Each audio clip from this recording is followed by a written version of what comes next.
Hello வணக்கம், இது உங்கள் சிவி ஜோன். எல்லாரும் எப்படி இருக்கீங்க? இப்போ பார்த்தீங்கன்னா அப்சரா, ரம்யா எல்லோரும் உள்ளே வந்ததுக்கப்புறமா வந்து வீடியோ வந்து ஜெகஜோதியாக இருக்குது. இப்போ தனியாக வந்து கார்டன் ஏரியாவில் வந்துட்டு வியானாவும் ரம்யாவும் பேசிகிட்டு இருக்கும்போது அப்சரா வராங்க. அப்போ அப்சரா கூட பேசிகிட்டு இருக்கும்போது பாரு கமருதனை பற்றி ஒரு சில விஷயங்கள் பேசுகிறாங்க. அவங்களும் வந்து வச்சு கலாய்க்கிறாங்க. யாருமே வந்துட்டு அவங்க ரெண்டு பேரும் பேசாமல் இருக்கவே முடியாதா அப்படின்ற மாதிரி இருந்துச்சு. சரி, என்னென்னு பார்க்கலாம். அதுக்கு முன்னாடி பார்க்குற எல்லாருமே நம்மளோட சேனலை சப்ஸ்கிரைப் பண்ணிட்டு பாருங்கள், லைக் பண்ணுங்கள், கமெண்ட் பண்ணுங்கள், ஷேர் பண்ணுங்கள். இப்போ வாங்க இந்த வீடியோக்குள்ளே போகலாம். அதாவது அப்சரா இவங்க ரெண்டு பேரும் பேசிகிட்டே இருக்காங்க. இப்போ அப்சரா வந்து சத்தமாக பேசுங்கடி, இங்கே தான் எதையுமே வந்து பேசக்கூடாது சொல்லியிருக்காங்களே, ஷேர் பண்ணக்கூடாது சொல்லியிருக்காங்களே, நாங்கள் எதுவுமே பேசலை அப்படின்றாங்க. இல்லை, நீங்கள் பேசுகிறது அஸ்கி வாய்ஸில் பேசுகிறதுனால ஏதோ நீங்கள் ஷேர் பண்ணுற மாதிரி இருக்குது அப்படின்போது அவங்க சொல்கிறாங்க, யார்? ரம்யா, நாங்கள் எதுவுமே இப்போ நாங்கள் பேசாமல் இருக்க, நாங்கள் வந்து மைக்கை மறைச்சி பேசுறதுக்கு, மைக்கை கழட்டி வச்சு பேசுறதுக்கு நாங்கள் என்ன பார்வதி இல்லை கமுருதினா? பா, எப்படி இருக்காங்கள அப்படின்னு கலாய்க்கிறாங்க. அதுக்கப்புறம் ஆனால் அதான் உண்மை, எப்படி இருக்காங்கன்றதை விட, அதாவது நான் என்ன சொல்ல வரேன்னா, அது பண்ணாங்க, ஒரு இல்லைன்னு சொல்லவே இல்லை, எல்லோரும் முன்னாடி பண்ணாங்க, இவங்க அதிகப்படியாக பண்ணாங்க. பிக் பாஸ் அதனால் வந்து சம கோவமானார், விஜய் சேதுபதி வச்சு செஞ்சார், அதெல்லாம் ஓகே. பட் இப்போது ரெக்கார்டு வாங்கி வெளியே போயிருக்காங்க. அந்த இப்போ நம்ம கூட ஒருத்தங்க இருந்திருக்காங்க, இவ்வளோ நாள் இருந்திருக்காங்க, அதனால் கேட்குறேன், வேறு ஒன்றும் கிடையாது. ஆனால் தப்பு தான், சரிங்களா? அதுக்கப்புறம் வந்துட்டு இவங்க ரெண்டு பேர் பேசிக்கிறாங்க. அப்சரா போயிடுறாங்க.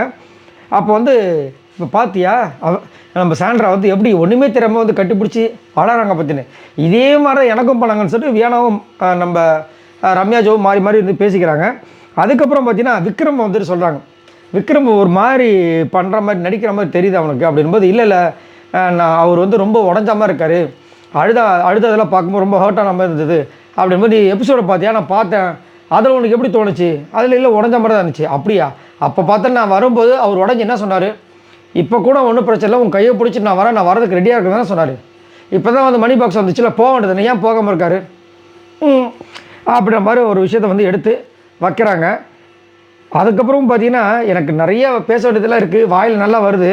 ஆனால் பிக் பாஸ் வந்து எனக்கு நிறைய விஷயங்கள் சொன்னதுனால என்னால் பேச முடியல, நம்மளாம் கலாய்க்கிறாங்க. நான் காலையில் தான் உங்ககிட்ட சொல்லியிருப்பேன். காலையில் இன்னொருக்கிட்ட வந்துட்டு விக்ரம் பேசும்போது, நீங்கள் எடுப்பீங்களா அப்படின்னு கேட்கும்போது, இல்லை நான் எடுக்க மாட்டேன், ஏன்னா எனக்கு ஓட்டு போட்ட மக்களுக்காக நான் இருக்க போகிறேன், பணப்பீட்டு எடுக்க மாட்டேன்னு சொல்லியிருப்பார்.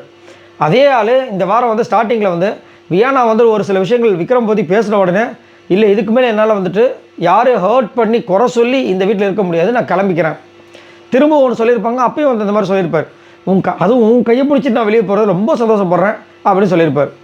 சரி, இப்போ பணப்பீட்டு வந்துச்சுல போகிறீங்க அப்படின்னு கேட்டால் இல்லை. அதே மாதிரி பிக் பாஸ்கிட்டையும் சொல்லியிருப்பார், என்னென்னா இந்த மாதிரி நான் கிவ் அப் பண்ணுறேன்னு நினச்சிக்காதீங்க, பணப்பீட்டு வந்துச்சுன்னா நான் கிளம்பி எடுத்து போயிடுவேன். பணப்பீட்டு வந்துச்சு எடுத்துகிட்டு போனாரா? இல்லை. இப்பயும் வந்து வினோத்கிட்டே சொல்கிறாரு, நான் ஓட்டு போட்ட மக்களுக்காக நான் இங்கே தான் இருக்க போகிறேன், பணப்பீட்டில் கையை வைக்க மாட்டேன் அப்படின்னு. ஆனால் கண்டிப்பாக வியாழக்கிழமை எல்லாரோட மைண்டும் சேஞ்ச் ஆகும். ஏன்னா இப்போ வரைக்கும் 5 லட்ச ரூபா வந்துருச்சு. இன்றைக்கி என்ன கிழமை? புதன்கிழமை. ஸோ செவ்வாய்க்கிழமை தான் அங்கே முடிஞ்சதான் இங்கே புதன்கிழமை வருது. ஸோ புதன், வியாழன், வெள்ளி, இன்னும் 3 நாள் இருக்குது. கண்டிப்பாக வந்துட்டு இந்த 2 நாள்லேயே வந்து 5 லட்சம் வந்தது, இன்னும் போக போக 18 லட்சம் கிட்ட வர்றதுக்கு வாய்ப்புகள் இருக்குது. அப்போ வந்து இந்த டைலாக்லாம் இவங்களாம் விட்டாங்கன்னா ஓகே, எனக்கு ஃபினாலே தான் முக்கியம் அப்படின்னு நம்ம எடுத்துக்கலாம். பட் ஆனால் அந்த மாதிரி இல்லை. ஸோ இதை பற்றி உங்களோட கருத்துக்களை சொல்லுங்கள். விக்ரமோட விஷயங்களை வந்து வியானா சூப்பராக வந்து எடுத்து வைக்கிறாங்க, செம்மையாக இருக்குது. ஏன்னா விக்ரம் பார்த்தீங்கன்னா இதுதான் எமோஷனல் கேம். ஃபஸ்ட்டு வந்து அழுத மாதிரி ஒரு ஆக்டிங் கொடுத்தாரு, எல்லாருமே ரொம்ப ஃபீல் பண்ணாங்க.